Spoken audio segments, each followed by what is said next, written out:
خب سلام دوستان، امروز اومدم چند تا نکته مهم درباره بیسیک بهتون بدم که این نکته ها رو بشنی قشنگ میشی پرو پلیر. خب حالا میبینی من این نکته ها رو واسه خودم آف کردم. میبینی دقت تیر چقدر ضعیفه، همه چی ضعیفه. خب دوستان قبل اینکه بریم ویدیو رو شروع کنیم لایک و بکوب، چنل منم ساب کن، بچه هایی که از این سا اومدن هم ساب کنم. برو بریم ویدیو رو داشته باشیم. بچه 5 نکته است تقریبا که هر 5 تا نکته کاربردی رو بهتون میگم که شاید خیلی یوتیوبر رو میتونستم بگن و نمیگفتن. خب اولیش و مهمترینش، ببین این FPP و TPP رو تا 100 بکشید. حالا من میارم پایین ببین. خب اینا شاید بگی واسه چیه. خب حالا نگاه کن، الان من اینا رو روی 0 گذاشتم. خب FPP TPP این چرا نمیاد؟ TPP لگ گرفت. درست شد. خب نگاه کن، ببینی چقدر ضعیف میشه؟ یعنی چه بازی چه بی کیفیت شد، چقدر اومد جلوتر، چقدر اینمی بزرگتر شد، اصلا نمیشه زد. نگاه لگم میگیره.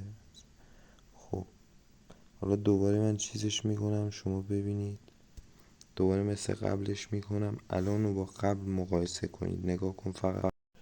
دیدی چی شد؟ حالا ببین اصلا کلا تغییر کرد بازی. خب بچه اینو خیلی یوتیوبرها میتونستن بهتون بگن، نمیگفتن. نمیدونم چرا ندیدم کسی ازش چیزی بگه، ولی چیز مهمی.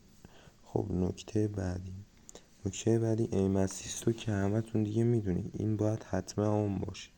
خود بازی بهتون کمک میکنه دقت تیرتون بره بالا اگه اون آن باشه.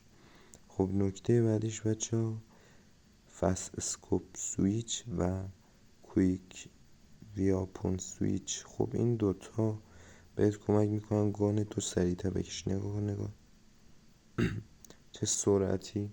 این دوتا همیشه باید آن باشه. نگاه کن الان میرم آفشون میکنم، نگاه کن چقدر ضعیفتر میشه. خمیازم گرفت. خب آفشون کنیم، دوتاشون آف کردیم. حالا نگاه کن،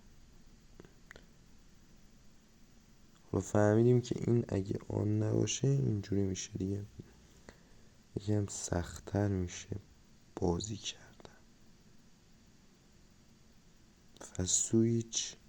فست اسکوپ سویچ کویک. خب این اسلایت هند، این خیلی مهمه، این باید آن باشه.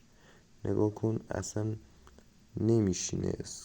ببین اون کمک میکنه در حال موومنت زدن اسکینت نشین.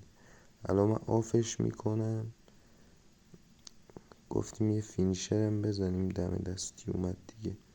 آره من الان آفش میکنم، نگاه کن چقدر فرق میکنه. خب اسلایت هند، خب نگاه کن داره میشینه قشنگ. 10 بار نشست. پس اسلایت هند باید آن باشه. 4 شب ویدیو بگیره با خمیازه، خدایی لایکی نداره. خب بچه اینو که شاید اسلایت هند تو فکر کنم همه تو میدونست. حالا نمیدونم این آدمایی که فکر میکنم بیان به شما چند تا نکته رو بگیرن بگن کارشون خراب میشه چرا اینو گفتن. بچه ها اصلی ترینشون بریم. اینو فکر کنم خودتون دیگه ببین اینجا هالواس سپرینت. خب اینو آن میکنی، سنسیویتی هم تا 100 میکشی. این کارو کردی بازیت میشه این. نگاه کن فقط. آره بازی تمیم میشه. تا اینجام که اومدی یه ساب و لایک فراموش نشه داداش.